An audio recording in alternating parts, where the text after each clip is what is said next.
Hello everyone, today we are discussing NDA previous year's questions of the topic complex number. So to start with, we are doing question of 2012 paper 1. If a plus iota b is equals to 4 plus 2 iota upon 1 minus 2 iota, then we have to find the value of a. Yes guys, this is a very easy question और बहुत जल्दी से कर सकते हो तुम इसको. Simple question है, रैशनलाइज करना होता है. 4 plus 2 iota upon 1 minus 2 iota. As we know, जब भी कॉम्प्लेक्स नंबर डिनोमिनेटर में आ जाता है तो we simply rationalize. Now guys, अब मुझे रियल पार्ट चाहिए इसका. Uh I know, uh I want basically, sorry. So ये बताया हुआ है तुम्हें मैंने, z into z conjugate. Directly हम क्या लिखेंगे उसको, x square plus y square. So this is 1 square plus 2 square. 1 plus 2 iota into 1 minus 2 iota, x plus iota y into x minus iota y, that is equals to x square plus y square. Now simply do multiplication. इसको जल्दी से multiply कर दो. 4 plus 8 iota plus 2 iota plus 4 iota square. अब जल्दी से हाथ चलने चाहिए. 4 iota square, iota square की जगह पे क्या आ जाएगा बच्चों, -1. So I am directly writing here -4. अब मुझे साफ साफ नजर आ रहा है, मुझे रियल पार्ट चाहिए था. यहीं पे मेरा आंसर आ गया. 4 minus 4 कैंसिल हो रहा है और आई am getting a 0 in real part. यहाँ पे 10 आयोटा बनेगा अपॉन 5. तो रियल पार्ट तो ख़त्म ही हो गया बच्चों. तो यहाँ पे रियल पार्ट का आंसर क्या है मेरे पास, 0. So this is a very easy question. पूरा सॉल्व, तो ये तो वैसे बहुत छोटा सा क्वेश्चन है. जब डायरेक्टली दिख गया कि रियल पार्ट 0 हो गया, सिर्फ इमेजिनरी टर्म ऊपर रह गई है, so you can write directly a is equals to 0. Okay guys, moving on to the next question. बस जल्दी जल्दी से नोट करते जाओ, स्क्रीनशॉट्स लेते जाना, यहाँ कॉपी पे नोट करते जाना. Now the next question was if z is equals to minus z conjugate. Now I have written this in options like this. वहाँ पे तुम्हें लैंग्वेज में लिखा होगा real part of z is 0. Paper में इस तरह से आया हुआ था. And imaginary part of z is equals to 0. And third option was real part of z is equals to imaginary part of z. And fourth option was the sum of real part and imaginary part of z is z. Okay, so this is again very easy question guys. जब हमें कुछ नहीं दिया होता, इसको हम वैसे तो प्लॉट करके भी कर सकते हैं, बट अगेन बच्चों को वो टफ लगता है. तो सिंपली ये याद रखो, z को ले लो x प्लस आयोटा वाई और इसमें डाल दो x plus iota y. z conjugate क्या होगा, x माइनस आयोटा वाई, और उसके आगे क्या लगा दिया, minus. Now solve it guys. Minus x plus iota y, x plus iota y cut गया, एक्स इधर ट्रांसफर हो गया लेफ्ट साइड पे. So we are getting x is equals to 0. तो simple the answer was the real part of complex number that is equals to 0. तो इस तरह के क्वेश्चन में z को x plus iota y let करके करो, विद इन 1 और 2 स्टेप्स तुम्हारा आंसर आ जाएगा. Again this was a very easy question. Moving on to the next question. In this question of 2012 paper 2, he has asked you the modulus of this complex number. Now guys, modulus of this complex number, again denominator में मेरे पास क्या है, complex number, तो उसको rationalize करते हैं. Now simple, x plus iota y into x minus iota y. So x is under root 2 square plus y square. Iota means 1 iota. So I am directly writing x square plus y square. Now simply do multiplication. ये तो square बन गया root 2 plus iota का. So a square under root 2 का square 2 आ जाएगा बच्चों, plus b square plus 2ab. Now guys, 2 minus 1 that is 1 plus 2 under root 2 iota, and in denominator I am getting 3. Now उसने तुमसे modulus पूछा हुआ था, पहले तो उसको सॉल्व कर लिया हमने. तो a प्लस आयोटा बी की फॉर्म में आ गया 1/3 प्लस 2 रूट 2/3 आयोटा. नाउ अब इस कॉम्प्लेक्स नंबर का क्या पूछा हुआ उसने, modulus. Take modulus guys. Modulus कैसे लेते हैं, x का स्क्वायर प्लस y का square.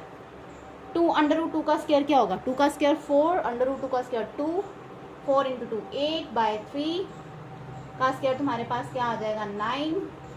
So 1/9 plus 8/9 that is equals to 1 under root. So root of 1 that is equals to 1. Again बहुत इजी क्वेश्चन आते हैं कॉम्प्लेक्स नंबर के ऊपर. कुछ पर्टिकुलर टॉपिक्स कर लो, आर्ग्यूमेंट आगे कर रहे हैं हम इसके क्वेश्चन वैसे. So guys have a note of it. Guys moving on to the next question again of 2012 paper 2. This is a question of 2012 paper 2. Now guys, he has asked you this. we have to find the summation of iota raised to power n plus iota raised to power n plus 1, where iota is equals to 1 to 13. Now he has given you this is iota is equals to root minus 1, that is given in the statement. Now guys, अब मैंने ये तुम्हारे लिए तुम्हें समझाने के लिए इतना सारा लिखा है, बट पेपर में हमें इतना कुछ करना नहीं है. As I told you this trick, ये मैं तुम लोगों को बता चुकी हूँ कि कोई भी 4 कंसेक्यूटिव पॉजिटिव नंबर्स आयोटा की पावर्स में आ जाते हैं तो उसका डायरेक्ट आंसर 0 होता है. Like iota raise to power 51 plus iota raise to power 52 plus iota raise to power 53 plus iota raise to power 54, that is equals to 0. Similarly ये summation है, समेशन n पे लगा हुआ है. This is n guys, sorry ये n लिखो जरा यहाँ पे. n is from 1 to 13. तो पावर में तुम n को 1 से लेके 13 तक पुट करोगे. इस टर्म में पुट करोगे तो 1 2 3 4 देन 5 6 7 8. समेशन में यही करते हैं, n को पुट करते जाते हैं और फिर ऐड करते जाते हैं ना. ये सभी प्लस ही हो रहे हैं. अब ये भी 0 हो गया, ये भी 0 हो गया, ये भी 0 हो गया. तो बचा क्या, सिर्फ आयोटा रेज़ टू पावर 13. इधर से ये भी 13 नंबर चलने वाले हैं क्योंकि 1 से लेके 13 तक है. बट जब यहाँ पे 1 डालोगे this is also coming in plus basically. So 1 put करोगे तो 2 से स्टार्ट होगा. 2 से लेके 13 तक देखो कहाँ तक जाएगा, 14 तक. तो अब again for you I have written like this. 4 के जो तुम्हारे पास ये बॉक्सेस बना रही हूँ इन समेशन, ये सारे क्या हो जाएंगे गाइस, 0. नाउ बचा क्या, आयोटा रेज़ टू पावर 14. अब ऑरली इस क्वेश्चन को तुमने डायरेक्टली करना है कि 13 नंबर पुट करने हैं. I have to substitute n from 1 to 13. तो 12 जो होंगे 4 के बॉक्सेस में 0 बना देंगे. ठीक है, 4 के समेशन में इंटीग्रल पावर्स आयोटा की क्या बन रही हैं, 0.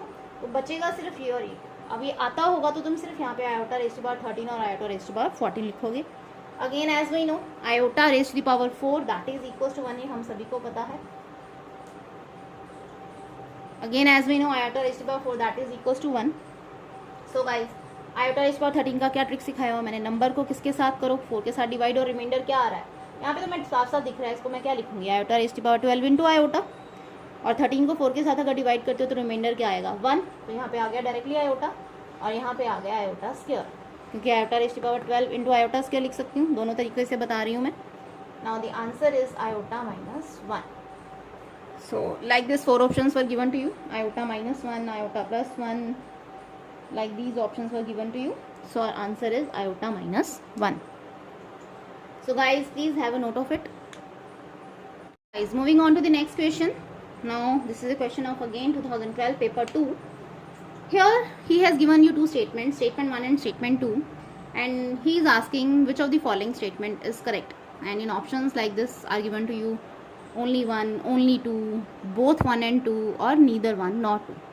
तो गाइज हमें चेक करना है कि ये दोनों स्टेटमेंट्स में से कौन सी ट्रू है या कौन सी फॉल्स है, या दोनों ही ट्रू हैं. So omega is not equal to 1 is a cube root of unity, he has mentioned in the question. Now हम सभी को ये याद रखना है, मैं बता चुकी हूँ तुम्हें, omega cube that is equals to 1. तो पहली स्टेटमेंट चेक करते हैं. ओमेगा 10 क्या हो जाएगा बच्चों, ओमेगा अगेन इसमें मैंने क्या सिखाया हुआ था, 10 को 3 के साथ डिवाइड करो. ठीक है, रिमाइंडर क्या आ रहा है, 1.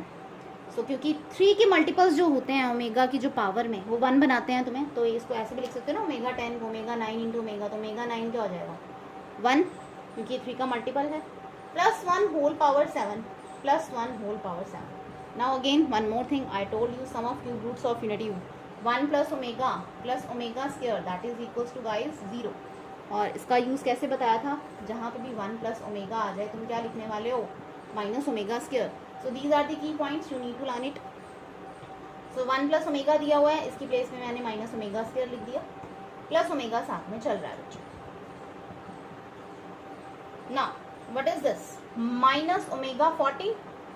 अब 14 को कैसे लिखेंगे, omega raise to power 12 into omega square. तो यहाँ पे मैंने डायरेक्टली ओमेगा स्क्वायर लिख दिया, प्लस ओमेगा.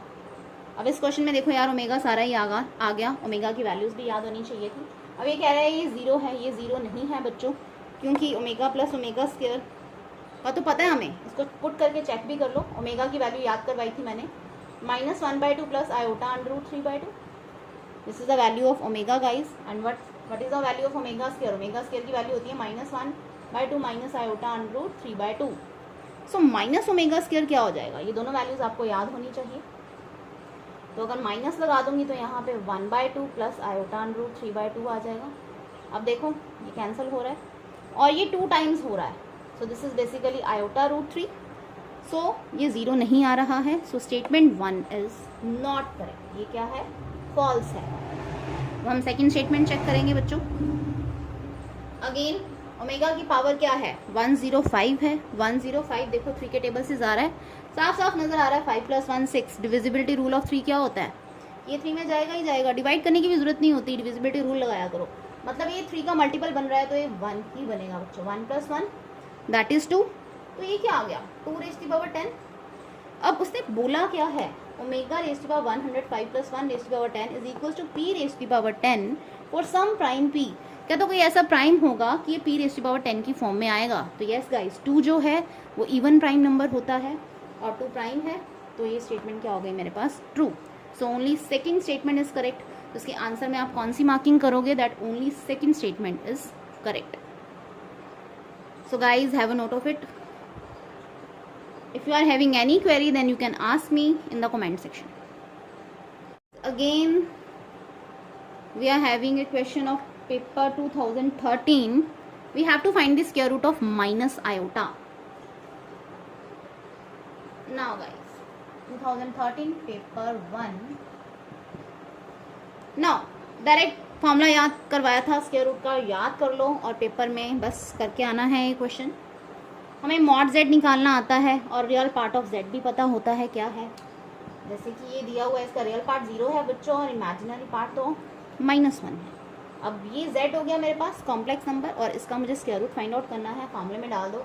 मॉड z क्या होगा बच्चों, सीधा सीधा दिख रहा है 0² + -1 का square that is equal to 1। ये तो तुम्हें दिखना ही चाहिए, वैसे भी इनकी ज्योमेट्री स्ट्रांग है 0 - 1, तो इसका मैग्नीट्यूड क्या आएगा गाइस 1। सो रियल पार्ट क्या है 0, इसमें डाल दो, पॉजिटिव नेगेटिव मॉड z मेरे पास क्या है 1 plus real part of z/2, इसका अंडर रूट ले लेना है। Then iota mod z minus real part of z/2 का अंडर रूट ले लेना है। अब मैंने क्या सीखा होगा, इधर नेगेटिव आएगा अगर गिवन कॉम्प्लेक्स नंबर का इमेजिनरी पार्ट नेगेटिव होगा। अब जैसे यहाँ पे नेगेटिव है तो इधर मैंने नेगेटिव लगा दिया, और इधर पॉजिटिव आता अगर गिवन कॉम्प्लेक्स नंबर का इमेजिनरी पार्ट क्या होता बच्चों, positive. So this is our answer basically +(1/√2) minus iota 1/√2। So our answer is +(1 - iota by √2). So option a was our answer. So you can write it in parts also, as I already told in the theory part. ये आप लिख सकते हो, we take here positive sign if b is positive, b means अगर मैं z को a + iota b की form में लूँ, अगर उसका इमेजिनरी पार्ट पॉजिटिव होगा तो यहाँ पे पॉजिटिव, और यहीं पे ये सारा सेम आएगा, नेगेटिव आएगा if b is negative. So you can write it properly.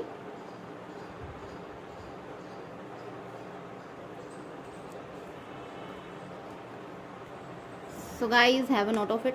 कुछ नहीं किया, मॉड z और रियल पार्ट की वैल्यूज उठा के फार्मूले में डाल दी हैं, और सिर्फ इमेजिनरी पार्ट का ध्यान रखना होता है, जो गिवन कॉम्प्लेक्स नंबर होता है उसका इमेजिनरी पार्ट पॉजिटिव है या negative. Is moving on to the next question of 2013 paper 1। This is a question on argument. We have to find the argument of this complex number. Again he has written in language proper line, we have to find the argument of -1 - iota। So guys argument में हम क्या कर चुके हैं, जो भी complex number होता है पहले उसका x और y चेक करो। x है -1, y भी है क्या -1, रियल पार्ट और इमेजिनरी पार्ट। इसका मतलब ये कौन से क्वाड्रेंट में आ गया बच्चों, थर्ड क्वाड्रेंट में। अब मैंने क्या सिखाया हुआ है, आर्ग्यूमेंट के लिए क्या करते हैं, tangent theta is equals to mod of y/x। y is imaginary part, x is real part. इसका फंडामेंटल एंगल क्या आ गया, टेंजेंट थीटा 1 कब होता है बच्चों, जब थीटा आएगा 45 degree, 45 degree that is equals to π/4। तो इतना तो आ गया मेरे पास π/4। ज्योमेट्री लगाते हैं ना, ये भी 1 यूनिट मैग्नीट्यूड हो गया, ये भी इसका मैग्नीट्यूड 1 यूनिट ही हो गया। सो गाइस अब आर्ग्यूमेंट क्या होता था, ये मॉड z हो गया हमारे पास 0p मॉड z, ये पॉजिटिव x एक्सिस के साथ क्या एंगल बना रहा है, ये पॉजिटिव x एक्सिस के साथ कितना एंगल बनाएगा बच्चों, ये पूरा कितना है 180, मतलब pi plus pi by 4, 5 pi by 4। अब again as I told you, मुझे यहाँ पहुँचने में 2 तरीक़ों से पहुँच सकती हूँ। आंसर तो मेरा आ गया because 5 pi by 4 is in the option, so answer is a. But again मान लो इसका यहाँ पे आंसर 5 पाई बाय 4 नहीं दिया होता, ये 45 है बच्चों, तो ये कितना हो जाएगा 135। 135 मतलब pi minus pi by 4, that is 135, 3 pi by 4। Again as I told you, जब भी हम क्लॉकवाइज मूव करेंगे तो एंगल नेगेटिव होता है, तो इसके आगे मुझे क्या लगाना पड़ता है माइनस। सीधा देखो 45 इतना हुआ तो इतना कितना हुआ 135, और जब भी क्लॉकवाइज मूव करना है तो थीटा क्या लेना है नेगेटिव, तो इसका आंसर ये भी है -3 पाई बाय 4। अगर ये ऑप्शन में होता 5 पाई बाय 4 ना होता तो हम -3 पाई बाय 4 को भी टिक कर सकते थे। -3 pi by 4 is the principal argument and 5 pi by 4 is the general argument guys. So guys, have a note of it. This is again a question of square root of complex number. Now you will do it yourself. But the questions of 2014 and 2015 I will discuss in the next video.